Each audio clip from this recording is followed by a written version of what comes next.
Hola, golafres, sóc l'Albert. Ué, les ulleres. Bé, és que no sé si deixar-me les ulleres o no, perquè no és per presumir, és perquè no faci això, l'efecte aquest, no sé si molesta, però ja m'ho direu, si cal que me les tregui o si ja està bé així. Avui anem a fer una recepta molt senzilla. Bé, almenys jo vull intentar que sigui senzilla. Farem una espatlleta de xai al forn i ho farem de manera que quedi molt tendre per dins, però sense gaires complicacions, ja ho veureu. Després farem unes patatones fregides i estarà boníssim. Anem a veure com es fa.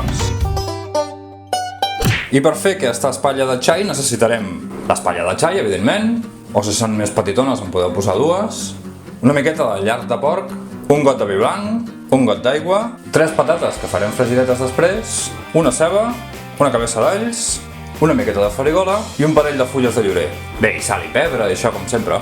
Començarem engegant el forn i el posarem a escalfar a 200 graus. I ara ja anem pel xai. Hi posarem sal i pebre.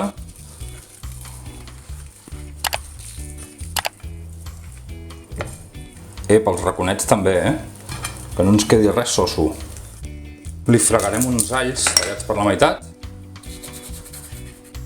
i l'untarem amb el llard de porc. Així tot ben pringadet. Mira, fa bona olor així. I ara que el tenim ben embadurnat, el posarem en una plata per anar al forn.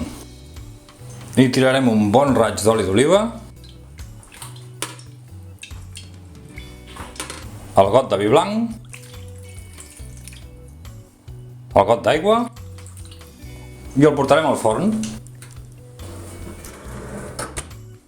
I el tindrem així al forn a uns 200 graus fins que es comenci a enrossir.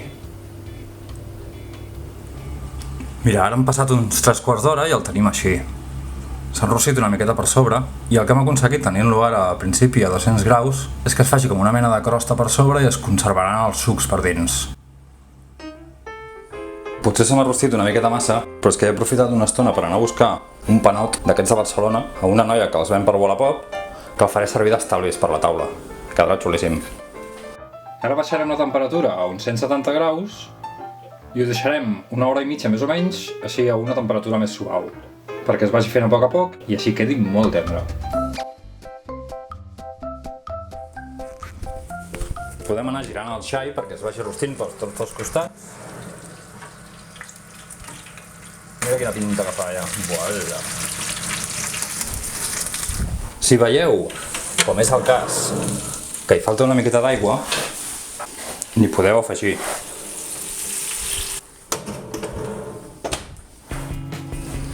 Ara tallaré la ceba. La faré així en 4 meitats i li afegiré a la plata de forn, junt amb els grans d'all, la farigola i el llorer. I jo quasi que hi tiraria una miqueta més d'aigua, I cap a dins.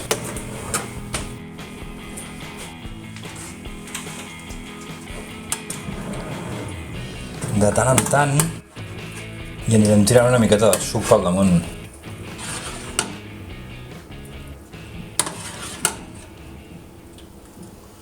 I mentrestant anirem pelant les patates i les tallarem per fer-les fregides.